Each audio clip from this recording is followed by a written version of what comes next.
Bonjour Patricia. Bonjour. Merci beaucoup de nous accueillir chez vous. Ça me fait plaisir. Pour les gens qui ne vous connaissent pas, je vous propose qu'on attaque directement dans le vif du sujet. Oui. Ça fait plus de 20 ans que vous communiquez avec des gens morts. Oui, ça fait 26 ans maintenant que ça m'est arrivé. Mais attention, je ne suis pas née comme ça. J'ai pas grandi là-dedans du tout. Ça m'est arrivé brutalement, après la naissance de mon fils, 2 mois après, brutalement, comme une maladie en fait, comme une grippe qui vous tombe dessus. Et alors avant, il faut vous dire quand même qu'avant, je n'ai jamais pensé à ça, ça ne m'intéressait pas, je n'ai pas eu d'intérêt pour la chose et aussi je n'y croyais pas. Voilà, donc c'est simple. Et puis après la naissance de mon fils, j'ai commencé à développer des états un peu bizarres. Mais le médecin me disait, c'est peut-être un baby blues, c'est la fatigue, ceci, cela. Et au mois de septembre 1995, je vais me coucher. Mon mari est encore en vie à cette époque-là, depuis il est décédé, donc il est à côté de moi, il dort. Et alors que j'étais en train de m'endormir, dans la chambre, j'entends une voix, mais pas dans ma tête, dans la chambre, à côté de moi, une voix qui me dit « Bon, maintenant, lève-toi, prends un papier, un crayon et écris. » Mais tellement fort que j'ai été catastrophée, surprise, apeurée. Donc j'ai allumé la lumière, j'ai réveillé mon mari, j'ai dit « T'as entendu ?» Il me dit « Quoi ?» Il dormait évidemment, il me dit « J'ai rien entendu, qu'est-ce que t'entends? Tu rêves ?» Je dis « Non, je ne rêve pas. Il y a une voix, quelqu'un a parlé. » Donc je me lève, je regarde s'il y a quelqu'un caché derrière l'armoire, je regarde partout. Mon mari se rendort parce qu'il trouve que je suis un peu agitée pour rien. Et puis j'essaie de me rendormir et j'entends la voix encore qui me dit « Je t'ai dit de te lever, de prendre un papier, un crayon et d'écrire. » Alors, et là je suis sidérée et à la fois terrifiée. Je me dis, est-ce que je le réveille encore une fois? Mais il va m'envoyer au plot parce qu'il va me dire, ça y est, t'as encore rêvé ou tu racontes des bobards. Donc qu'est-ce que je fais? La chose la plus idiote, je me lève, je vais dans la pièce à côté, je m'assieds, je prends un papier, un crayon seulement, et j'ai rien à écrire. J'ai rien à écrire, il se passe rien. À 2h du matin dans ma tête, il se passe rien. Donc, je prends un crayon, mais le stylo se colle directement dans ma paume, mais tout seul, il se colle dans ma paume, et ma main commence à écrire, mais elle écrit toute seule, donc il faut vite que je prenne une feuille de papier. Donc l'écriture automatique. Et l'écriture part en écriture automatique sur 2-3 pages. Je suis ahurie de ce que je vois, je ne comprends pas ce qui se passe, je n'avais pas de connaissances. Il faut savoir qu'il y a 26 ans, quand on ne s'occupe pas de ça, c'est pas comme aujourd'hui, avec les réseaux sociaux, on a énormément d'informations là-dessus, mais à 26 ans, il y a 30 ans, on ne parlait pas de tout ça, c'était quelque chose de très confidentiel, il n'y avait pas d'informations qui circulaient là-dessus. On parlait d'écriture automatique dans des livres spécialisés, dans des bibliothèques ésotériques, mais autrement. Donc, je me dis, qu'est-ce qui se passe? Je regarde, l'écriture n'est pas la mienne, elle est énorme, toutes les lettres sont collées, il y a des fautes, donc je suis... Et ça raconte quoi ce message? Et ça dit ceci, ça dit, ben voilà, comme c'était prévu maintenant, te voici en relation avec nous. Évidemment, dès que tu recevras un message, tu devras le donner. Ne cherche pas à rentrer en contact toi, nous te donnerons les messages que tu devras donner. Et puis, ne cherche pas à faire d'argent, donc tu ne devras pas faire du commerce, tu ne devras pas manipuler les gens, juste dire ce qu'on te dit de faire, c'est tout. Ça, c'est la première étape, c'est le premier contact. C'est terrifiant. Et quand il vous arrive quelque chose comme ça, comment vous réagissez? La première chose que j'ai pensé, c'est que j'étais folle. C'est-à-dire, je dis, il y a quelque chose qui a claqué dans ma tête, je me parle, je m'écris, et donc demain matin, quand mon mari sera parti travailler, je vais aller voir un psychiatre. D'urgence. Et ça, vous en parlez à votre mari quand même un petit peu? Ah non, parce que je dis, si je lui dis ça, il va demander le divorce immédiatement. Je ne lui dis pas. Mon mari il est avocat, il est agnostique, il ne croit pas à toutes ces choses-là. Enfin, il est dans autre chose. Puis on est dans autre chose, en fait. On n'est pas du tout là-dedans. On n'est pas dans la spiritualité.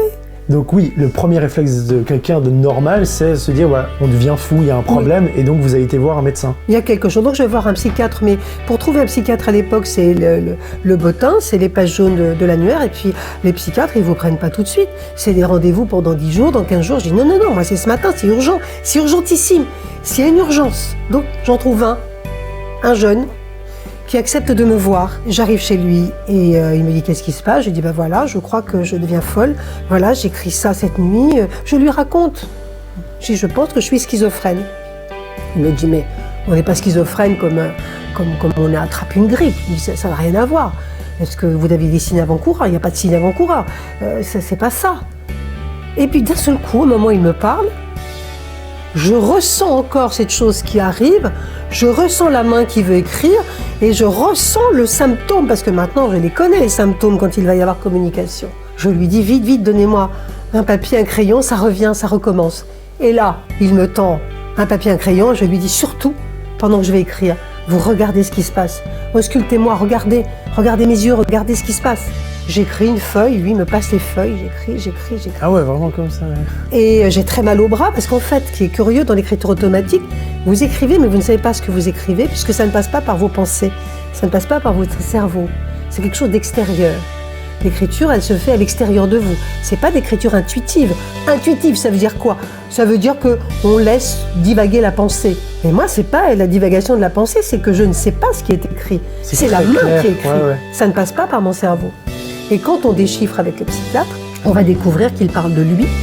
On parle de lui, de ce qu'il est, de sa vie, de ce qui va se passer dans sa vie. Le deuxième message, ça parlait du médecin. Absolument, qu'il va avoir un enfant qui va naître le mois d'après, que sa maman va partir un peu de temps après. Et donc, il me regarde, il me dit, mais comment vous faites ça? Et là, je lui dis, mais je suis venue vous le demander, justement. Si vous ne pouvez pas me répondre, eh bien, il dit non, moi je ne peux pas. Parce qu'à mon avis, me dit-il, et c'est là qu'il me prononce le mot, ce domaine dans lequel vous êtes plongé désormais, il commence là où le mien s'arrête. C'est la médiumnité. Vous n'êtes pas malade, vous êtes médium. Et là, il me dit ce mot. Et surtout, c'était lié à quelque chose qui était un domaine qui n'était pas le mien. Moi, je travaillais dans une radio, je n'étais pas du tout là-dedans. Pourquoi vous?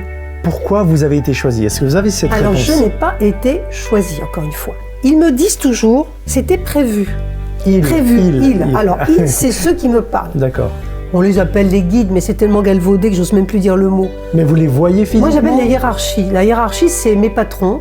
Je les ressens, je les vois pas physiquement. Parce que je pense que le physique, ils n'en ont plus depuis une belle lurette. Je les ressens comme des êtres qui sont humanoïdes, qui n'ont pas de visage, qui n'ont pas de corps, ils ont juste une silhouette en fait, une silhouette. Quand je les entends, quand je les ressens, c'est une silhouette lumineuse, mais c'est une silhouette. Mais ce sont des gens, soit qui ont vécu ici, soit qui vivent ailleurs. C'est-à-dire ailleurs, c'est ailleurs, parce qu'il y a ici c'est la Terre, mais il y a des ailleurs. Alors moi je dis ailleurs c'est quoi? C'est multidimensionnel. Il y a plein d'ailleurs en fait. Ce sont ni plus ni moins des êtres comme vous et moi, qui sont de l'autre côté et qui travaillent à veiller sur nous. Pourquoi? Alors vous m'avez dit... Pourquoi moi? Ouais, pourquoi vous? Il vous l'explique ça ou pas? Oui, alors ils me disent c'était prévu. Je dis mais c'était prévu quand? Ah, vous-même, vous n'avez pas la réponse? Mais bien sûr, je dis mais pourquoi? Qu'est-ce que vous attendez de moi? Qu'est-ce qu'il faut que je fasse? Et quand vous leur parlez, là, vous m'expliquez une conversation, c'est... comme je vous parle. Ah, c'est à voix haute ou c'est dans la tête? À voix haute aussi, souvent. Je lui dis non mais là. Mais vous leur parlez, vous les imaginez? Non, je dis pardon, là il y a quelqu'un, par exemple quand je suis paumée, et que je suis pas très contente parce que je trouve que je suis pas tellement aidée sur mon... Je m'arrête et je dis aux gens de faire comme ça. Et je dis, mais oh, il y a quelqu'un là. Parce que si vous êtes 2 secondes dans le quartier, vous pouvez jeter un œil par ici, parce que ça va pas du tout là. Moi, j'arrête pas de bosser, mais vous ne m'aidez pas. Et là, pouf, je sens la connexion. Parce que qu'est-ce que c'est qu'une connexion de médium? Comment ça vient? Pour moi, je vous raconte comment ça vient. C'est très bizarre en fait. Les premières fois que c'est arrivé, je saute un peu les étapes, hein, mais je vais retomber sur mes pieds quand même. Quand j'ai commencé à entendre les voix, quand j'ai commencé à sentir que j'étais médium, que je faisais de l'écriture automatique, une semaine après, l'écriture automatique c'était plus suffisant, je voyais les morts. Je vois les morts, c'est-à-dire que je vois des gens, quand je me promène dans la rue, quand je suis dans des soirées, je vois des gens qui ne font pas partie de la compagnie, mais qui sont là. Et au début, je disais, mais qu'est-ce que c'est que ça? Qu'est-ce que c'est que ces gens? Je voyais bien que ce n'étaient pas les mêmes. Et je voyais bien qu'ils étaient en 2D, pas en 3D. Ils étaient en 2D. C'est-à-dire comme des cartes postales qui n'ouvrent pas la bouche et qui vous parlent. C'est extrêmement bizarre. C'est ça qui est très intéressant avec vous, c'est que vous êtes journaliste, vous n'êtes pas croyante. Et avant tout ça, c'est ce que vous racontez, vous y croyez pas vraiment et surtout vous traitiez à l'époque tout ce monde-là, les médiums, un petit peu de charlatans. Ce que je continue de faire. Hein. Ah d'accord, ok. Je plaisante. Non, certains oui. Je continue à avoir beaucoup de recul par rapport à ce monde-là. Aujourd'hui, vous voyez exploser des milliers de médiums qui ne sont pas forcément médiums. Mais qui ont quand même une petite sensibilité. Ils ont une sensibilité, mais c'est ce que je leur dis. Je dis, écoutez, qu'est-ce qu'un médium? Un médium, c'est quelqu'un qui peut discuter avec des gens, avec des morts. Notamment, moi, je discute et je vois des morts, et je peux rentrer en communication avec eux. Je ne vais pas les chercher, ils viennent à moi. La médiumnité, c'est l'intermédiaire. On est intermédiaire entre une dimension et une autre. Entre des choses que l'on voit et des choses que l'on ne voit pas. On est l'intermédiaire entre l'invisible et le visible. Ce que je veux dire, c'est que la médiumnité, c'est une science qui n'est pas exacte, c'est quelque chose... Ce sont des gens qui servent d'intermédiaire à des forces de l'invisible qui vont les utiliser pour communiquer avec les forces du visible. Voilà, c'est ça.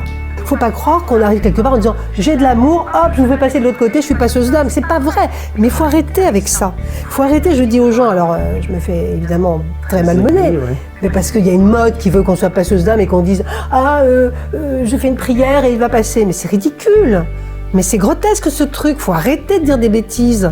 Quand vous allez dans un château millénaire où il y a des soldats encore qui sont dans les lieux et des types qui sont avec les hallebardes, vous croyez qu'en disant « je t'envoie vers les anges », ça va suffire ?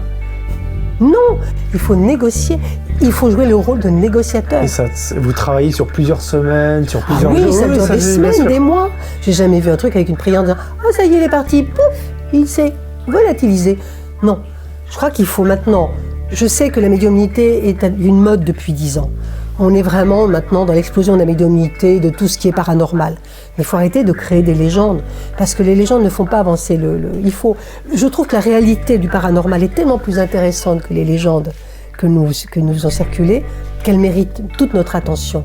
Et de savoir comment évolue un fantôme, à quoi il nous sert, à quoi sert un fantôme. Déjà, à quoi ça sert d'être en contact avec un fantôme? C'est énorme, ça modifie complètement vos neurones. Ça complexifie la vie, telle qu'on l'imagine. C'est plus aussi simple. On sait que partout où l'on va, il y a des gens, des choses. Moi, quand je me promène sur le trottoir, je vois des gens passer qui sont morts. Ils passent sur le trottoir. Ils ne savent pas qu'ils sont morts, ils continuent de marcher. Le monde est beaucoup plus vaste et beaucoup plus complexe que ce que nous imaginons. Il faut bien le savoir. Et il faut... cesser de simplifier les choses. Je trouve qu'il y a une simplification maintenant de la mode, de tout ce qui existe, de gadgets absolument incroyables, de tout ce que je vois, de bêtises incroyables qui sont une insulte à l'intelligence de l'au-delà.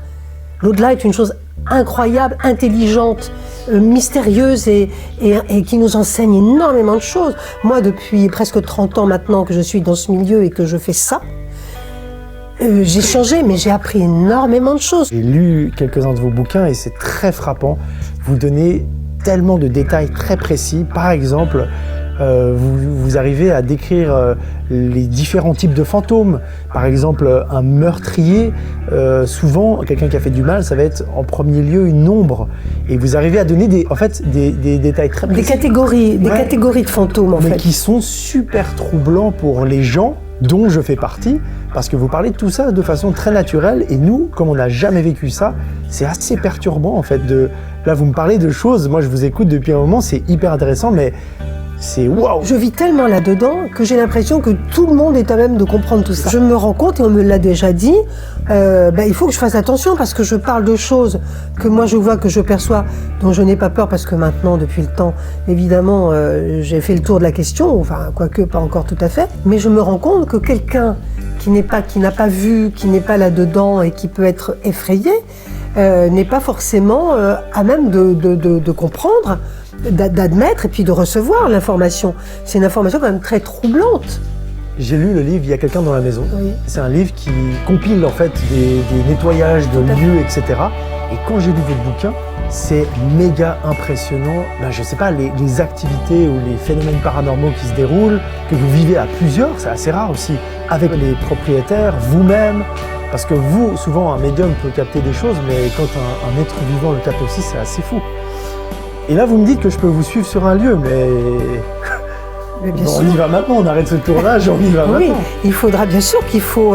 alors, vous ne verrez peut-être pas comme je les vois. Mais il peut y avoir un claquement de porte. Vous parlez de... Des phénomènes. Vous savez, les lieux que je choisis sont des lieux où il y a des manifestations qui sont entendues de plusieurs personnes. Par exemple, ce que je déteste, c'est ce que font beaucoup les médiums américains ou autres, et on vit des choses où on est exclu, d'où on est exclu. Par exemple, on vous dit, rentrez dans cette maison et vous dites, ah oui, vous voyez, ah je sens des choses ici, oh là là, ici. Mais nous, on voit rien, on sent rien. Donc ça n'est pas très intéressant de voir une médium faire, ah non, mais ici, ah je sens un être qui est là. Il faut être là, il faut dire, il y a quelqu'un ici, qu'est-ce qu'il veut, qui il est? D'abord, je vous le décris. Qu'est-ce qu'il veut, qu'est-ce que vous voulez? Voilà. Et on va directement dans le vif du sujet. On arrête de tourner autour du pot en faisant j'ai des frissons, j'ai des trucs. Parce que ça, je trouve que c'est un peu inutile. Je crois qu'il faut rentrer dans le vif du sujet. Et on peut vivre, et là, quand on va dans ces maisons où les propriétaires m'appellent. Pourquoi les propriétaires m'appellent? C'est parce qu'ils ne peuvent plus vivre dans leur maison. Souvent, ils sont obligés de déménager le temps que quelqu'un arrive pour faire le travail. On a des claquements de porte, on a des apparitions. Quand on est enfant, on voit. On a tous vu étant enfant. Mais quand on est enfant, on voit tellement qu'on croit que tout ce qu'on voit est normal.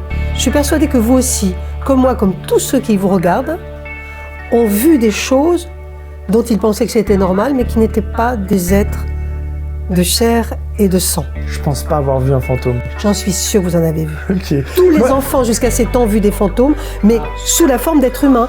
Dans une cour d'école, quelqu'un qui passe à côté. Les enfants jusqu'à 7 ans peuvent voir, ils voient, mais ils ne le savent pas. J'ai été dans plein de lieux hantés et j'ai rarement eu des phénomènes intéressants. Alors, je connais déjà la réponse grâce à vos livres. Il y a un problème de sensibilité notamment. Je pense que c'est ça. C'est que je suis pas du tout ouvert et connecté à ce monde. C'est que vous êtes dans le mental. C'est-à-dire que quand on va dans un lieu pour dire « je veux voir du fantôme », on n'en voit pas. Parce que c'est le mental qui parle. Je vais essayer de guetter des bruits, d'entendre une porte qui claque. Mais là, je suis dans le mental puisque j'ai une caméra à la main, etc. Il faut, quand on va dans un lieu, d'abord avoir une période d'attente et puis d'un seul coup, laisser venir les phénomènes. Il faut avoir quelqu'un qui les déclenche. On ne peut pas non plus aller dans un lieu sans avoir des déclencheurs. Et il faut avoir ou une médium ou quelqu'un du lieu qui ressent et qui a vu déjà pour déclencher. Et il faut laisser venir les phénomènes. Quand les gens voient des fantômes dans des lieux, souvent ce sont des gens qui sont des hypersensibles. Les gens pragmatiques, un peu psychorigiques, ne voient rien. Pourquoi? C'est leur mental qui bloque. Si votre mental bloque, vous ne voyez rien, vous n'entendez rien. Je veux les voir, je suis ouvert, j'essaie même des fois de me décontracter. Oui, vous voulez les voir, mais vous êtes sous contrôle en fait. Je veux les voir, j'exerce un contrôle sur moi-même. Or, je vais les voir quand je ne m'y attends pas. C'est toujours quand on ne s'y attend pas. Il y a 2-3 ans, la petite maison qui est à côté, j'ai fait de la peinture, j'étais en train de peindre la salle de bain. Et je sifflotais, j'écoutais la radio, et tout à coup, je sens à la porte une présence. Et je dis, c'est bizarre, il y a quelqu'un qui me regarde. Donc je ne savais pas si c'était quelqu'un de vivant ou de mort, tellement je sentais cette présence. Je me retourne, et je vois là, sur cette porte qui était ouverte sur la cour, en plein soleil, un homme qui me regarde, qui plisse les yeux, et sauf que c'était pas un homme d'aujourd'hui, c'était un mérovingien. Il avait une tunique jusqu'aux pieds, il était coiffé comme un petit peu comme Jean Reno dans Les Visiteurs, et il était édenté complètement. Et il me regarde, et je fais... Et je ne descends pas de mon escabeau, je ne m'attendais pas. Mais pourquoi il était là? Parce que justement, je ne m'y attendais pas, je faisais autre chose. Ça veut dire que quand je fais autre chose, j'ai baissé ma garde. Pourquoi les propriétaires de châteaux entendent et voient? Parce qu'ils sont en train de faire des travaux de rénovation. Donc ils ne sont pas du tout dans les fantômes. Ils sont en train de repeindre, de casser des murs. Et là, d'un seul coup, qu'est-ce qu'ils font en cassant des murs? Ils déchaînent des forces qui étaient emmagasinées depuis des centaines d'années. Emprisonnées dans les murs. Les murs sont des parois de protection contre le temps, d'énergie et de protection. Et comme ils ne s'y attendent pas, ils vont commencer à voir. Et puis aussi, il faut savoir que les fantômes, je parle des fantômes, je ne parle pas des défunts. Je fais un hiatus, il y a une différence entre les fantômes et les défunts. Les fantômes sont les gens qui sont prisonniers de lieux, qui tournent en rond pendant des siècles, qui font le même parcours. Vous allez dans un lieu, un château hanté, le fantôme, il va faire exactement le même parcours tous les soirs. Hein. Il va pas changer. C'est pour ça qu'on dit dans cette chambre, dans ce couloir. Exactement. Et vous expliquez aussi que souvent, ces fantômes n'ont pas de perception de temps. Non. Généralement, ils ne savent pas forcément qu'ils sont morts. Non. Et ils sont souvent bloqués parce qu'ils ont quelque chose à régler, fâchés, exactement. ou ils ne comprennent pas. Ils ressassent. Ils font comme les gens qui ressassent. Là, ils sont là en train de passer, de repasser dans le même parcours et hop, ils tombent sur nous. Et qu'est-ce qu'ils voient d'après vous? Je pense qu'ils ne nous voient pas. ils comprennent pas trop en fait. Et quand ils nous voient, qu'est-ce qu'ils voient? Ils ne voient pas un homme du XXIe siècle, eux qui sont restés au XVIIIe ou au XVIe siècle. Parce que l'avenir, on ne peut pas le voir. On peut voir beaucoup de choses, mais on ne peut pas voir une représentation de l'avenir. Ça n'existe pas. Notre cerveau ne peut voir que du passé, que ce qui a été déjà archivé dans les codes. Donc on sait reconnaître un fantôme du 19e, du 16e, du 13e. Mais un fantôme de 2050, je ne peux pas le voir encore, je ne connais pas ces codes. Alors ils nous voient comment? Alors qu'ils nous voient comment? Bonne question, c'est ce que j'aurais posé comme question, figurez-vous. La première fois, c'était dans un château en Poitou, et je vois, donc on était plusieurs, il y avait un groupe de personnes avec moi, et je vois ce fantôme qui était un type du XIVe siècle, qui me regarde et il me dit partez, partez! Les revenants, je ne veux pas de revenants. Et je dis, je ne suis pas un revenant. Et il commence à prier, en latin, pour me faire partir. Et il me fit des signes de croix. J'étais son fantôme. Mais comment me voyait-il? Parce que moi, je suis du XXIe siècle. Il ne peut pas voir une femme du XXIe siècle en fantôme. Un fantôme voit toujours quelque chose du passé. Et je lui dis, mais que voyez-vous? Et il me dit, une ombre. Un autre qui habitait face à cette maison, qui s'appelait Anselme Mitter-Pituron, qui est venu me voir il y a une dizaine d'années, un homme du XVe siècle. Il s'est arrivé dans cette pièce. Je descends, il était là, assis là, dans son costume du XVe. Chez vous, là? Là, ici, là où vous êtes. Et il m'explique qu'il venait de la maison d'en face, mais qui n'était pas cette maison-là. Il m'explique que là, il y avait une église. Effectivement, il y avait une église avant. Et donc, il vient de l'église, etc. Et je lui dis, mais à qui parlez-vous? Quand vous me parlez, vous voyez quoi? Il me dit, je vous entends dans mon rêve, puisque je rêve là. Donc, à chaque fois, il ne nous voit pas. Et quand un médium dit « j'ai parlé avec un fantôme, il m'a dit « oh, tu es bien belle, tu es bien ceci », ce n'est pas vrai. Le fantôme, il ne peut pas voir en delà de son temps. Il ne peut pas, il est enfermé dans le temps. Il ne peut pas projeter. Et quand je vais dans des maisons hantées, par exemple, où je vois des fantômes, le fantôme, il est resté dans son décor à lui. Même si tout a changé, quand je le vois, c'est le décor d'avant dans lequel lui ne voit pas le décor nouveau. Il voit son décor, il est dans son décor à lui. Donc le décor d'avant, c'est l'espace-temps. Les décors, il n'y a pas d'espace et de temps en fait. Le temps n'existe pas, l'espace non plus. Chacun fait son décor, chacun reste dans son décor. Souvent, il y a plein de gens qui m'ont dit oui, tu vois pas de fantômes parce que oui, t'es pas sensible, ça on a compris, mais aussi parce que les fantômes ont peur des caméras. Non. Ou dès qu'ils voient les caméras, ils se disent non, on va se cacher et tout parce qu'ils sont malins. Moi, j'y crois pas du tout. Non, c'est pas vrai, ils ne savent pas ce que c'est qu'une caméra. Voilà, mais c'est juste qu'ils comprennent pas et ils ont peur, peut-être s'ils voient de temps en temps. C'est une histoire de fréquence. Mais on peut les filmer? Écoutez, il y a eu des cas de fantômes filmés. Bien sûr qu'il y a eu des cas de fantômes filmés qui ne sont pas des fakes.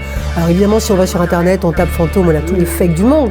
Il y a des photos, où il y a des films qui ne sont pas des fakes et où il y a eu des choses qui ont été filmées.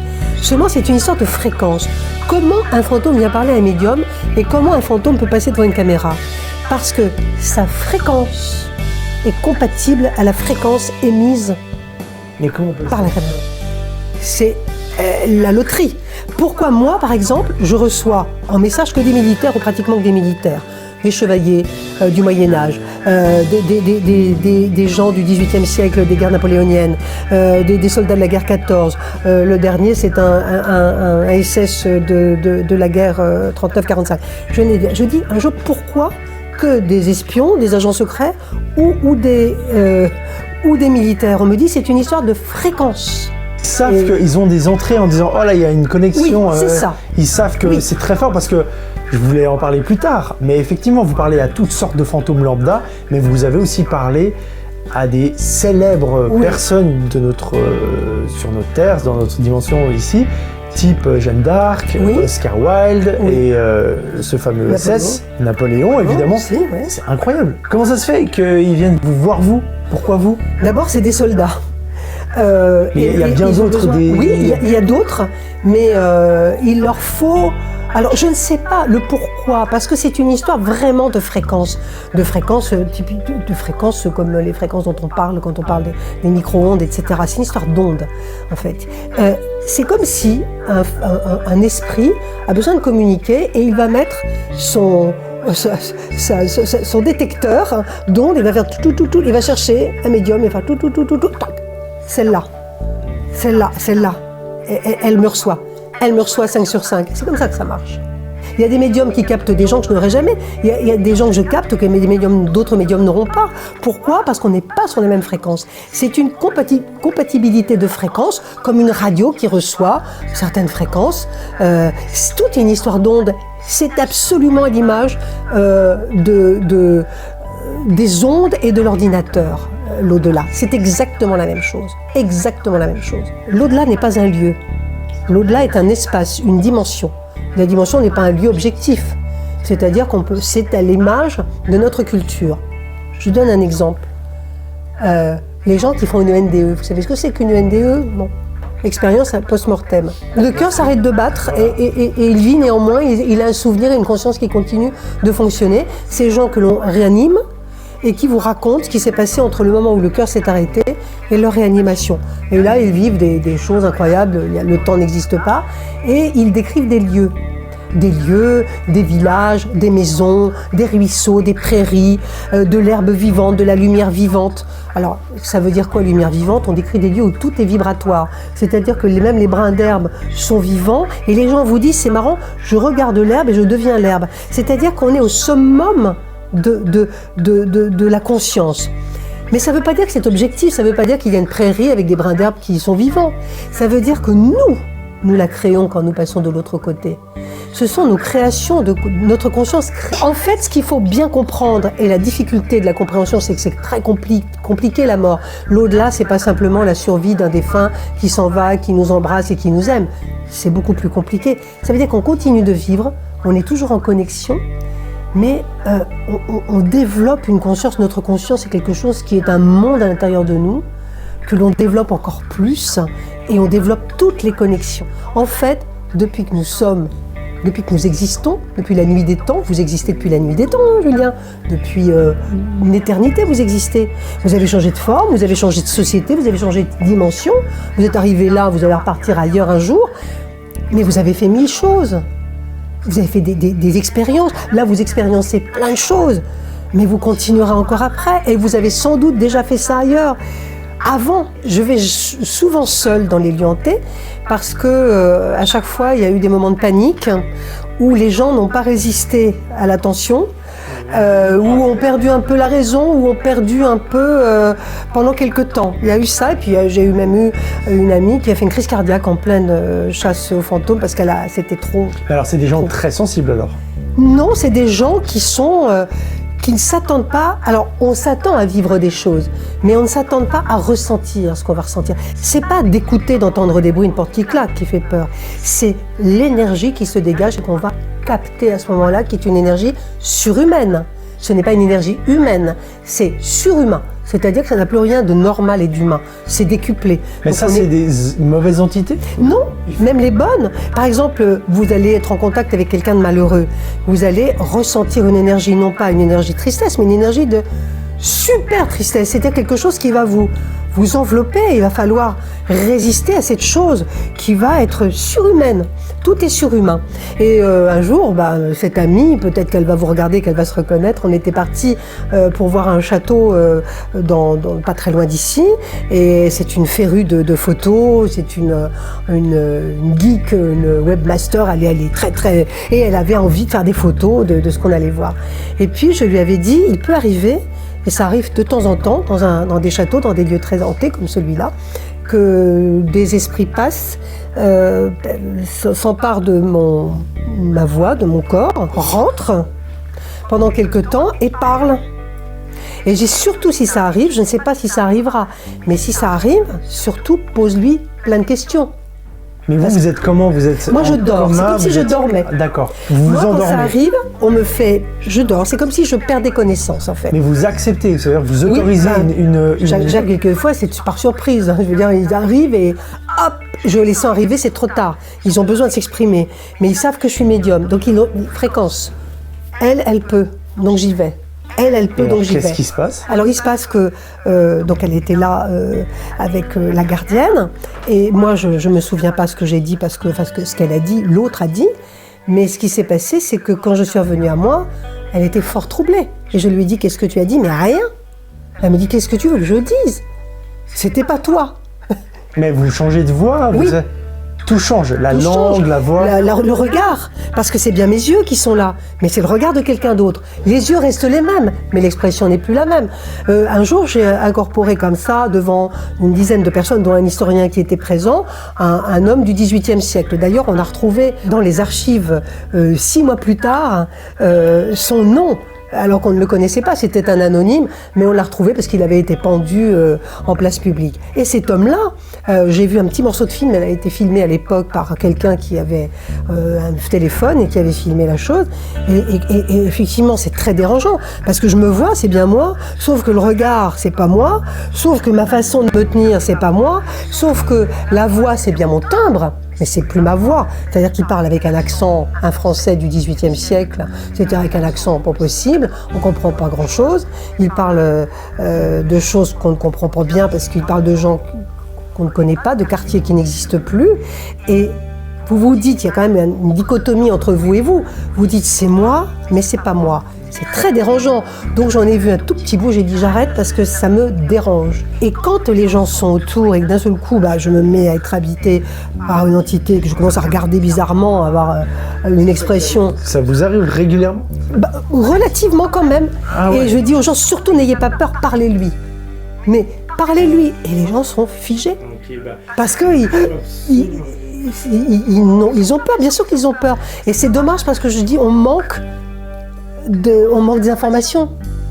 Est-ce qu'un jour vous accepterez vraiment que je vous accompagne sur des... Chiche. Ah non mais dites-moi pas ça. Mais si, bien sûr que si, il n'y a pas de secret là-dedans. Et vous pensez qu'on arriverait à filmer? Évidemment, Écoutez, j'ai bien compris que ce monde était... C'est un monde, on ne sait pas ce qu'on va filmer, on ne sait pas si on va réussir, mais on peut réussir. Vous allez être ma fréquence, vous allez être mon détecteur EMF. Je vais vous brancher utiliser des fréquences et il ne faut surtout pas faire... Ce que font certains chasseurs de fantômes dans la provocation, il ne faut pas provoquer pour attirer, il faut au contraire être attiré dans la bienveillance, ou dans le questionnement, ou dans le sauvetage. Je suis là pour vous aider. Le fantôme, pour exister, a besoin de 3 choses. Il a besoin de l'obscurité ou de la pénombre, il a besoin du froid, il a besoin de l'humidité. Pourquoi il y a tant de fantômes en Écosse? Parce qu'il y a la pénombre, l'humidité et le froid. S'il n'a pas le froid, l'humidité et la pénombre, il y a peu de chances d'en voir. De quoi a besoin un fantôme pour se matérialiser? D'énergie. Il ne peut pas s'en servir dans la caméra, il se dit pas... Parce que c'est pas une énergie qu'ils connaissent. La caméra, les lampes, le son, l'audio, ce sont des énergies. Encore l'audio, ça peut être différent. Il a besoin d'énergie vitale pour se matérialiser. Pas d'énergie fictive, pas d'énergie comme celle-ci. L'énergie vitale, c'est les plantes, les humains, l'eau, la pierre, les animaux. Il ne va pas aller chercher l'énergie dans la caméra. Ce n'est pas une énergie qui va le faire vivre. Elle ne nous ferait pas vivre non plus. Est-ce que c'est dangereux? Est-ce que des fantômes peuvent nous attaquer? Est-ce que des entités méchantes? Est-ce que les démons existent? Est-ce que tout... Enfin, pas rapidement, mais est-ce qu'on peut faire... Je pense poser la question, bien sûr. Qu'est-ce qui est démoniaque? C'est ce qui est mauvais.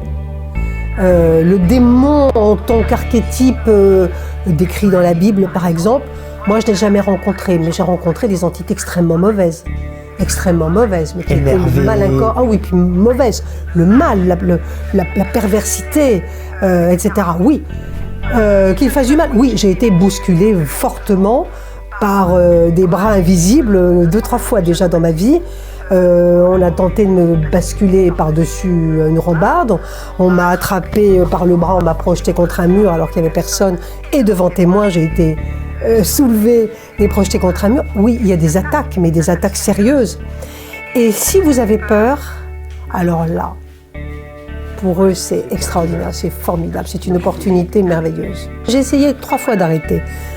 Des moments de ma vie où je disais j'en ai marre, c'est prenant, c'est fatigant, je me sens décalée par rapport aux autres, j'allais travailler, le soir j'avais des fantômes, le matin j'étais en émission de radio, c'est trop décalé, je me dis comment j'arrivais plus, et puis je veux arrêter, je ne peux plus arrêter. En fait, quand j'essayais d'arrêter, je tombais malade, systématiquement je tombais malade, je me vidais de mon énergie. Donc ça veut dire que j'ai pas le choix. Mais ce que j'apprends, c'est tellement magnifique. C'est tellement magnifique. Et c'est tellement plus que ce qu'on dit aujourd'hui. Vous voyez, on dit toujours « Ah, le 21e siècle sera spirituel ou ne sera pas ». Moi, on parle de l'éveil de la conscience. Tout le monde dit « mais elle ne s'éveille pas comme il faut, la conscience ». Le problème, c'est qu'elle a choisi la voie du gadget. Et c'est regrettable, parce que pour s'éveiller, il faut un tout petit peu d'introspection et un petit peu de boulot quand même. C'est pas juste un petit filtre qu'on met devant et c'est pas un petit rituel comme ça. C'est beaucoup plus profond. Et je regrette qu'on n'aille pas en profondeur. Il faut vraiment aller en profondeur. Comment se fait-il que scientifiquement, alors oui, il y a des expériences, il y a des choses, mais comment se fait-il que scientifiquement, on n'arrive pas à prouver que cette dimension existe ou le semblant de quelque chose? On ne l'approuve pas encore. Encore. On avance déjà. Vous savez que la physique quantique est un petit peu dévoyée aujourd'hui. C'est dommage parce qu'elle avait bien commencé et là, elle commence à partir un peu en vrille. Elle a apporté pas mal d'éléments que l'on peut vraiment comparer. Mais moi, je dis dans 2 siècles, on sera bon. Il faut encore 2 siècles. Dans 2 siècles, on aura compris le truc. Et puis aujourd'hui, la science, elle est encore loin. Elle découvre petit à petit. Et ça remet en question tout, ça révolutionne absolument tout. Il va falloir s'habituer à tout ça petit à petit.